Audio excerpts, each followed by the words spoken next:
many people was his suppressions of civil liberty.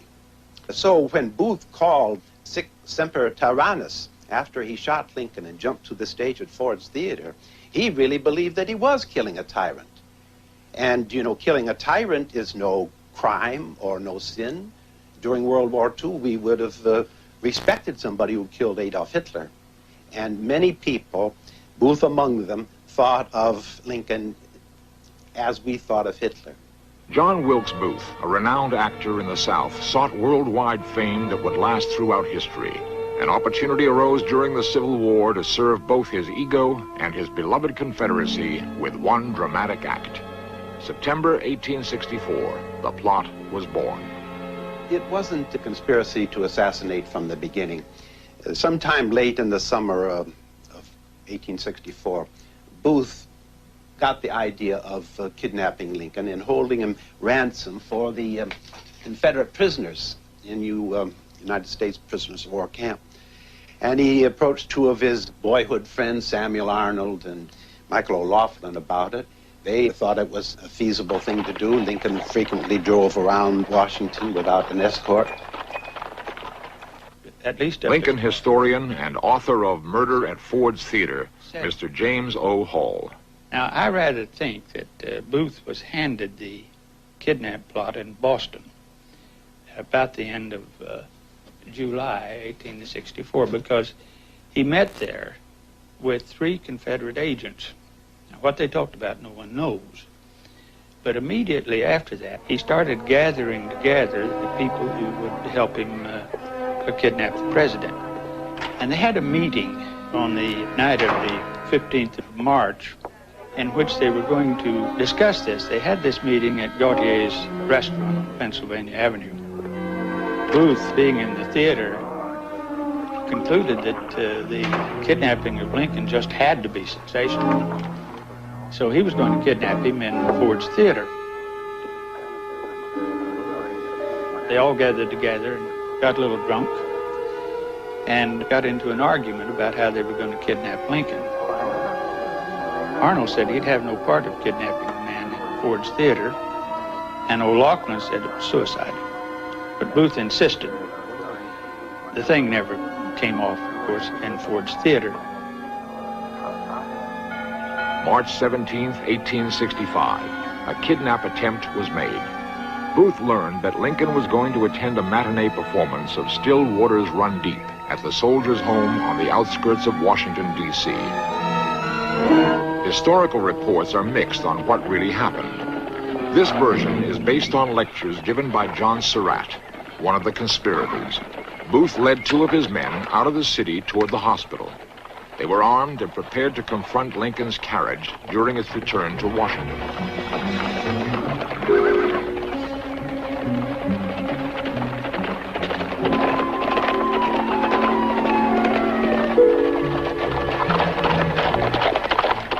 Choosing a secluded spot on a deserted stretch of road, Booth left his men with instructions to await his signal for ambush, then rode out to track the carriage.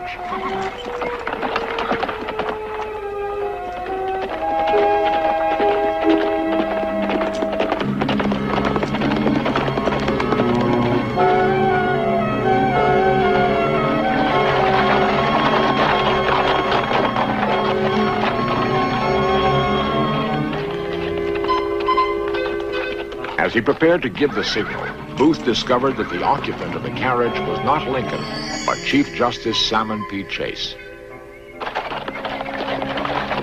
Booth rode off and raged at his failure. Later, he was to learn that Lincoln had stayed in Washington and delivered a battle flag to the governor of Indiana from a balcony of the National Hotel.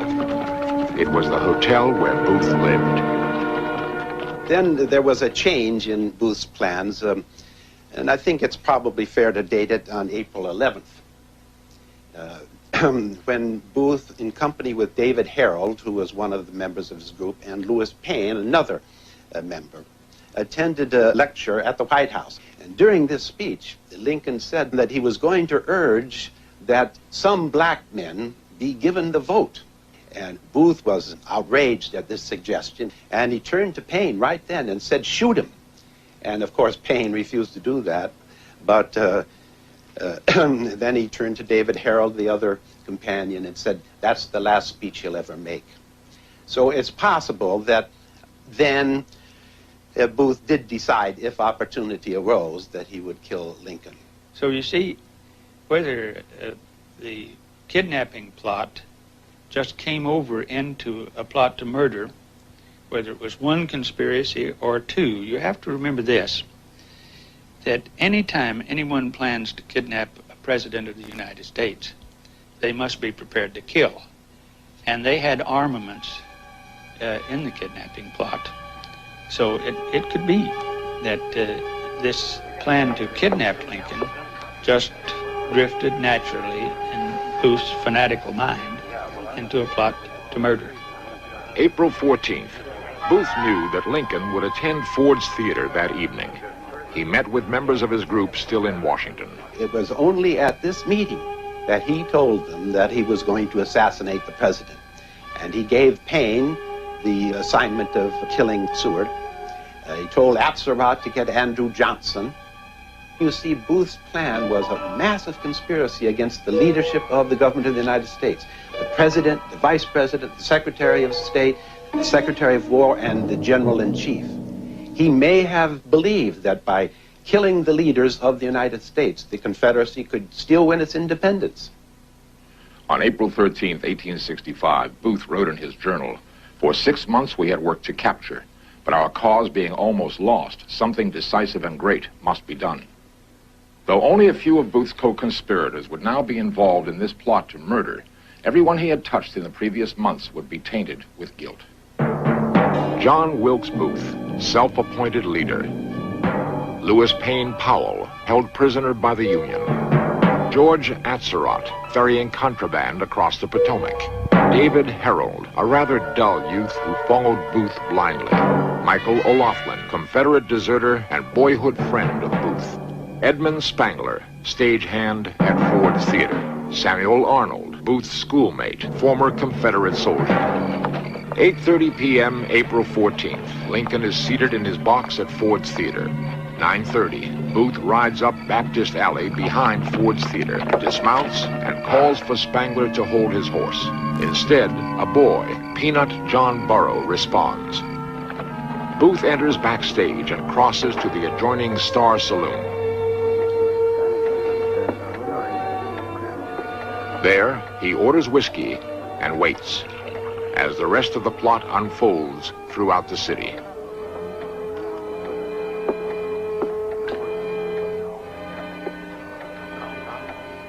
"10:03. Paine gains access to Secretary of State Seward's home. Seward was severely wounded, but would live. Paine had failed. Booth was determined to succeed.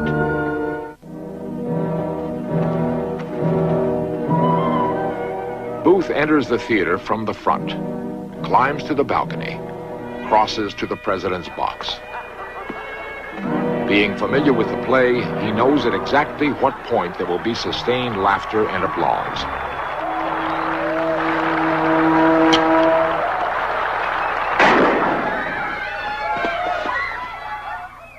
Dr. John Latimer, historian, physician, and ballistics expert. The actual pistol that Booth used to shoot President Lincoln was one like this, called a Derringer. A Derringer is a short barrel gun firing a very large ball, and the velocity and the energy are very fatal if fired directly into the head. Being a single shot pistol, of course, was useless after it fired its shot, and Booth then threw it down and pulled out his hunting knife, and when the Major Rathbone that was in the box with him grappled with him, he stabbed him badly in the arm. The Major staggered back, and Booth went over to the edge of the box and vaulted over onto the stage 12 feet below, a flamboyant, dangerous type of action that did indeed result in his breaking one of the small bones in his leg just above the ankle. Booth ran from the theater and began his desperate drive towards freedom. He exited the alley with members of the audience in pursuit, rode down F Street, and across the Navy Yard Bridge into the Maryland countryside. Booth went to Soppers Hill to await David Herold. Herold was to lead Payne out of the city, but for reasons never explained, he arrived alone. From Soppers Hill, they went to Surrattville, arriving at the Surratt Tavern around midnight. Here, they were to pick up carbines, whiskey, and a pair of spyglasses. Mary Surratt, one of the accused conspirators, allegedly delivered these glasses for Booth on the morning of the assassination. 4 a.m., April 15th. Booth and Herold arrive at the home of Dr. Samuel Mudd. It is known that Mudd was acquainted with Booth. Whether he knew of Booth's deed remains a question. The broken leg was set and the boot was left behind. It was to become a damning piece of evidence. April 26th, federal troops captured Herold and cornered Booth at Garrett's farm. They set fire to the barn to smoke him out. The barn was brilliantly illuminated. They could all see Booth very clearly. And Booth came back first towards the corner of the barn, and Booth then decided that he couldn't fight the blaze and started towards the front door with his crutch and a very heavy Spencer carbine, fully loaded, in one hand. And as he went towards the front of the barn, he pulled out one of his revolvers from his belt, and almost immediately a pistol shot rang out. And down went Booth, shot through the neck. Then they dragged him out and up to the back porch of the farmhouse, and he died within about 2 hours. The cry then went up, "Who shot him?" Because, you know, they certainly wanted to capture him and have him for testimony, and here he was dead. And the man that stepped forward was Boston Corbett. One of the great questions is whether Boston Corbett actually shot John Wilkes Booth or whether Booth committed suicide.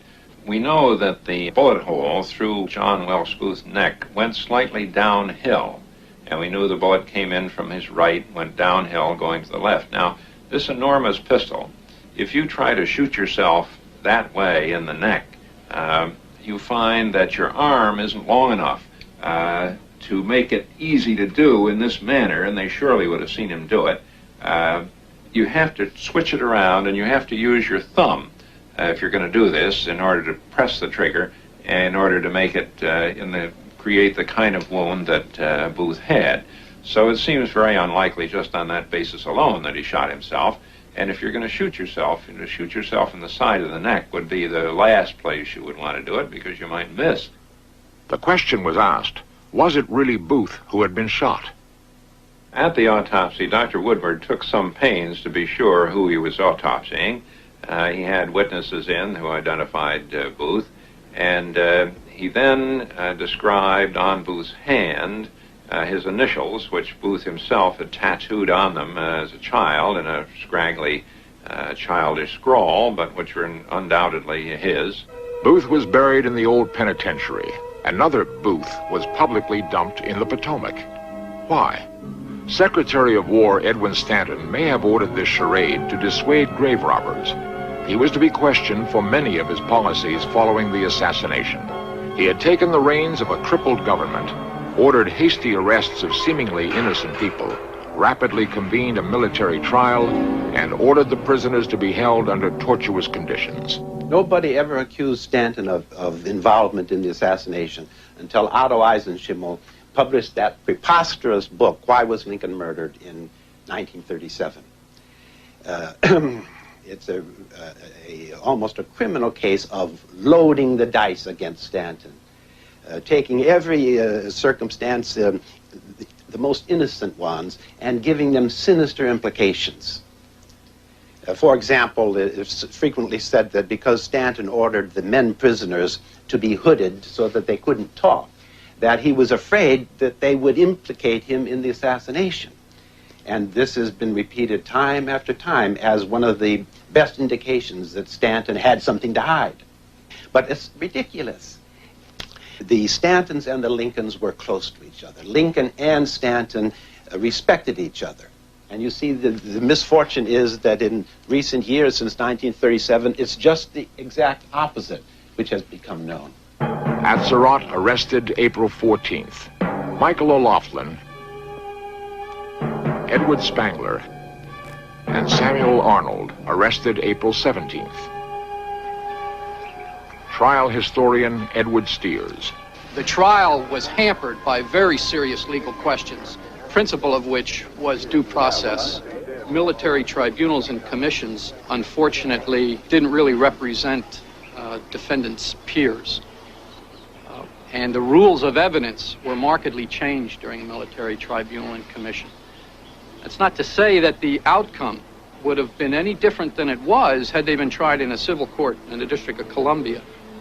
But needless to say, it caused a great deal of difficulty. Mary Surratt may have been convicted only to serve as bait for her son John, a primary suspect. The Surratt Society was formed to preserve her memory. Society President Joan Chaconis. There were actually three things that convicted Mrs. Surratt, I suppose, in the trial. One was the fact that she knew Booth. Her son introduced his mother to the actor John Wilkes Booth. He would come to the house to visit the son. If the son wasn't there, then he'd stop and chat with the ladies. And of course, this was all brought out during the trial that Booth was there, and if he didn't talk with the son John, then he was talking to Mrs. Surratt, and what did they talk about? Whether she knew exactly what he was doing is questionable. However, if you're a mother today with a teenage son, you might have a suspicion that he's doing something that possibly he shouldn't be doing, but you probably don't think it's going to come to any evil or any harm. The second thing was Lewis Thornton Powell, the fellow who was told by Booth to go and kill the Secretary of State Seward. Well, unfortunately for Mrs. Surratt, just as the soldiers are at her house downtown questioning her about the whereabouts of her son, John Jr., and John Wilkes Booth, who should come knocking at the door but Lewis Thornton Powell. And the soldier in the house, detectives, they answer the door and wonder, who is he? What's he doing here? And he says, well, he came here because Mrs. Surratt wanted him to dig a ditch for her the next morning. This seemed very strange, and Mrs. Surratt was called to come out here and identify this man, and she said she didn't know who he was. The most damning evidence came from John Lloyd, keeper of the Surratt Tavern. The evidence that John Lloyd gave was that Mrs. Surratt gave him a message to have some shooting irons ready. Some people were coming by later to pick them up, and she gave him a package to deliver to those same people. Whether she knew what was in the package, this supposedly contained Booth's spyglasses. She didn't know what was in that package. These are all things that are based on circumstances, and there's nothing really, no concrete evidence to show that she really had anything to do or any knowledge that Booth was planning to kill the president. 5 members of the commission met and signed a clemency plea on behalf of Mary Surratt, asking Johnson to commute her sentence to life imprisonment. Holt maintains that on July 5th, when he presented the findings to Johnson, he also showed him the clemency plea, and that Johnson ignored it or turned it down.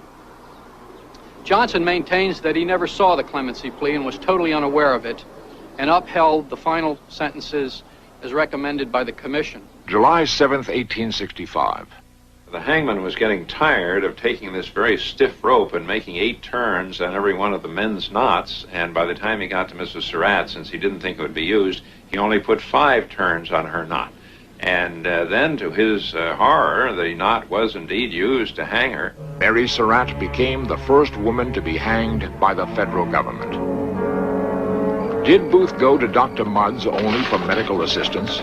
Some say Mudd also gave provisions. This could not be proven. Mudd was sentenced to life in prison on evidence that Booth's knee-high boot was found at his home. How many others were convicted on circumstantial evidence? It was the government's position that all of these individuals participated in the conspiracy to varying degrees, but all of them shared equally in the guilt of the murder of President Lincoln. Stanton, when he issued his order on May 6th, charging the formation of the military commission, had used the phrase that the commission was to remove the stain of innocent blood from the land. And I think, in fact, that's what the final sentencing was doing. Were the right people brought to trial? Could others have conspired to kill Abraham Lincoln? John Wilkes Booth pulled the trigger in the assassination of Lincoln. There was a conspiracy involved. Some of the details of that conspiracy may for all time remain cloaked in mystery.